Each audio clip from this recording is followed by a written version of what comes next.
Son de forma general sistemas de aprovechamiento de la energía solar en media y alta temperatura mediante la concentración de la radiación solar directa. La aplicación de los sistemas termosolares de concentración más común hoy por hoy es la generación de electricidad y la obtención de vapor del proceso. La función del sistema colector es captar y concentrar la radiación solar sobre el receptor, donde la energía radiante se convierte en energía térmica, que finalmente se convierte en otra forma de energía apta para su utilización. La existencia de almacenamiento térmico permite operar a las centrales energéticas termosolares en periodos de ausencia de radiación solar. Desde el punto de vista tecnológico y atendiendo a las características de la parte solar, existen diversos sistemas termosolares de concentración, de los cuales destacan por su grado de desarrollo los siguientes: sistema de colectores cilíndrico-parabólicos, discos parabólicos y sistemas de receptor central. ¿Qué es un receptor central con heliostatos? Un heliostato es un dispositivo que consiste fundamentalmente en un espejo animado de un cierto movimiento, rotatorios, y que sirve para dirigir los rayos del sol en una determinada dirección. Esto también a pesar del movimiento de la Tierra respecto al sol. Bueno, les voy a hablar un poco de historia. El inventor oficial del aparato, hoy conocido como helióstato, fue el científico holandés Willem Jacobs Grebbels. La primera generación inició de 1970. Se buscaba por medio de IDI. Esto significa investigación, desarrollo e innovación. Mejorar los sistemas de seguimiento solar, así como la estructura de soporte. La segunda generación se caracterizó por la exploración en cuanto a los materiales para la superficie reflectante. Y la tercera y última generación tuvo un significante impacto en cuanto se basan los resultados de algunos alemanes, que son los principios de rectos que se encuentran. Así que esta generación se enfocó en buscar superficies reflectantes que se caracterizan por la ligereza y la mayor reflectancia posible, con capacidad de soportar grandes cargas de viento. Descripción general de un sistema de receptor central. Estos son 4. El primero es el sistema colector o campo de helióstatos, que su función es la de concentrar la radiación solar y dirigirla hacia el receptor. Y después sigue el receptor, que es el dispositivo donde se produce la conversión de la radiación solar concentrada en energía térmica. La torre es donde se coloca el receptor. El sistema de control, su función principal es gobernar los arranques, paradas diarios y el cambio de un modo de operación a otro. Otros componentes o subsistemas que existen es el sistema de almacenamiento térmico. Este puede no existir. Tradicionalmente se han propuesto 3 tipos de almacenamientos: los sistemas basados en el calor, el sensible, en el calor latente y en la energía termoquímica. El sistema de producción de potencia consta fundamentalmente de grupos de turbina de vapor, condensador, bombas de circulación del vapor condensado y receptor solar.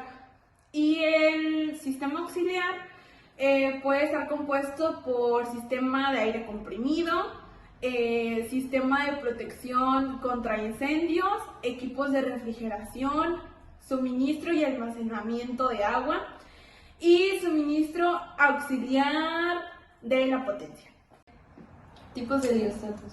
El grado de desarrollo que ha existido en el campo de los concentradores individuales llamados helióstatos ha respondido a necesidades técnico-económicas de su progreso, lo que ha mostrado en torno a una mayor obtención de radiación solar, generando así las variedades de los helióstatos, y se ha dividido en 4 tipos. El primer tipo se divide en lo que es según su morfología y se encuentra lo que son el tipo T. El tipo T es el tipo de helióstato con mayor facilidad y fabricación y menor costo, como es el más empleado a nivel mundial, y los helióstatos T toman ese nombre gracias a su morfología, ya que consiste en una estructura en forma de T. Después está la de membrana ajustada, que es la que consiste en un buen factor de concentración solar, y este está de 3 o más puntos de estructuras regidas como un anillo alto y tienen una buena nivelación. Y por último está el eje focal. Este es un sistema de control que está muy extendido a nivel comercial y tiene 2 ejes de rotación, tiene un receptor y tiene también un eje secundario particular. El segundo es según su estructura. Este se divide en 3 también, y el primero es el acero. Este consiste en varias vigas transversales que se encuentran en un tubo horizontal formado una T entre ellos y están conectados entre sí. Las facetas de espejo estampado, estos están reforzados con vidrio y los soportes ofrecen una gran rigidez. Gracias a adhesivos, estos contienen también diferentes coeficientes de expansión térmica y con flexibilidad entre el vidrio y el acero. Por último está el heliostato con membrana y está constituido por una membrana de acero inoxidable. Como tercer punto está el de según su alimentación y control. El primero de esta clasificación es el heliostato centralizado, que tiene un sistema de control central en que se encarga de enviar el cableado mecánico o inalámbrico y tiene actuadores en el heliostato perteneciente a un mismo sistema de control termosolar. Y el segundo, que es el heliostato autónomo, que posee su propio sistema de control independiente de los demás heliostatos de una plataforma y de centrales.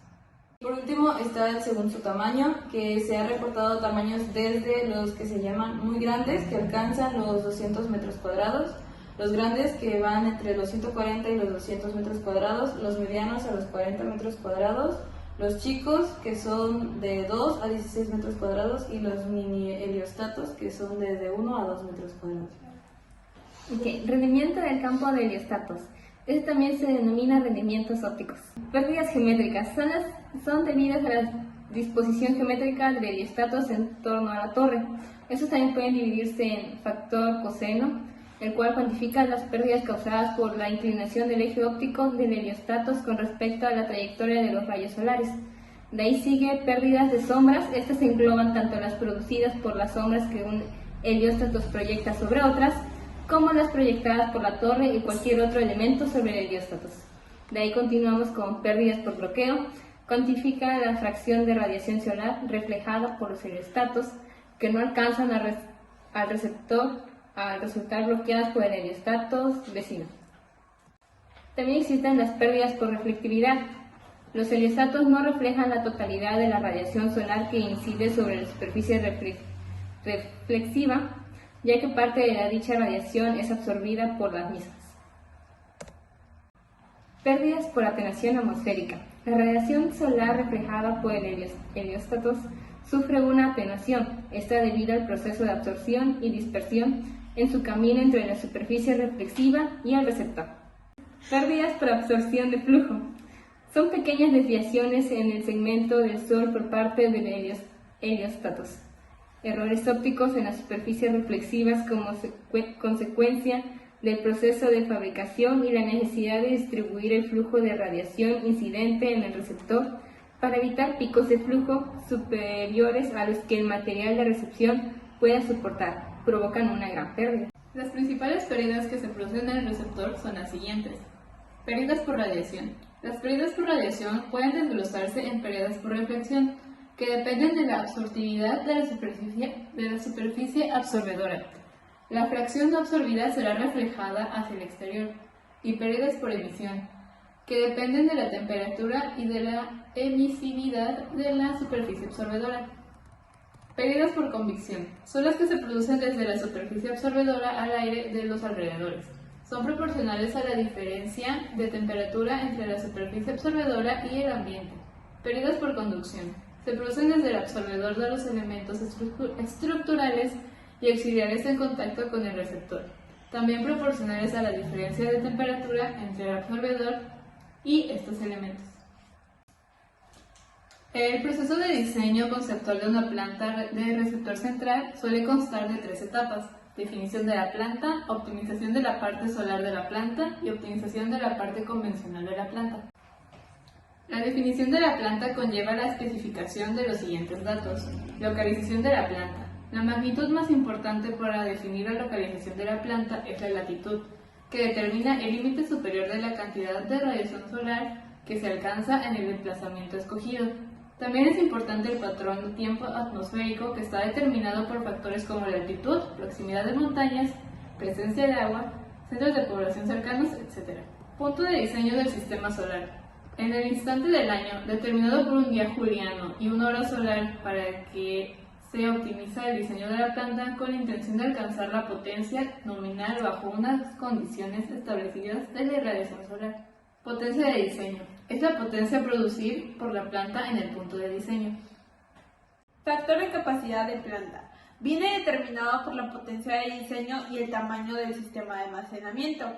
El valor de este factor indica el tipo de servicio, ya sea de base intermedio o de base pico, para el que se diseña la planta. Se llega a calcular como el cociente de la energía anual producida entre la energía que se hubiera producido si la planta hubiese funcionado en el punto de diseño todo el año. Y también está el fluido caloportador del receptor y el sistema de almacenamiento. Este puede ser el mismo fluido o tratarse de diferentes fluidos como el receptor y el sistema de almacenamiento. Habrá de definirse también las condiciones de presión y temperatura del fluido, que es a la entrada y salida del receptor, así como el sistema de almacenamiento, las condiciones que vendrán determinadas por el punto de operación, deseando en el sistema de conversión de energía térmica en mecánica. Configuración del campo de helióstatos. Esto conduce a poder dimensionar campos con un menor número de helióstatos y por tanto a una menor inversión. La configuración del receptor. Dependiendo de la configuración escogida para el campo de helióstatos, de la potencia térmica que debe absorber el receptor y del fluido caloportador de trabajo, se escogerá la configuración del receptor más adecuada. Una vez se ha definido la planta, la siguiente etapa en el proceso de diseño es la optimización de la parte solar de la planta, es decir, la optimización del campo solar. La altura de la torre. El coste de la torre, cuyo valor varía exponencialmente con la altura de la misma, tiene un peso importante en el costo total de la planta.